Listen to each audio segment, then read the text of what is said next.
বান্দরবানে BNP মনোনীত প্রার্থী ও বান্দরবান জেলা বিএনপির আহ্বায়ক সাচিন প্রৌজেরি বলেছেন, বান্দরবান বিএনপি এক এবং অভিন্ন।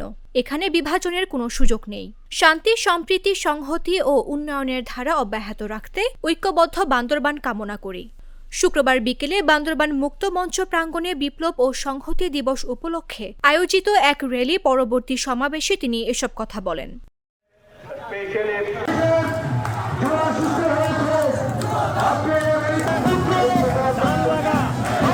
বাংলাদেশ জাতীয়তাবাদী দলের আসনে ধানের প্রতীককে আমাকে মনোনীত করেছেন, সেটার জন্য বান্দরবানবাসীর পক্ষ থেকে আমি আমার বিএনপির পরিবারের পক্ষ থেকে বান্দরবান রাজ পরিবারের পক্ষ থেকে সশ্রদ্ধভাবে সালাম এবং কৃতজ্ঞতা জানাচ্ছি। সবচেয়ে বড় কথা হচ্ছে, বিস্তারিত যাব না, এইটুকুই বলবো দুটো জিনিস।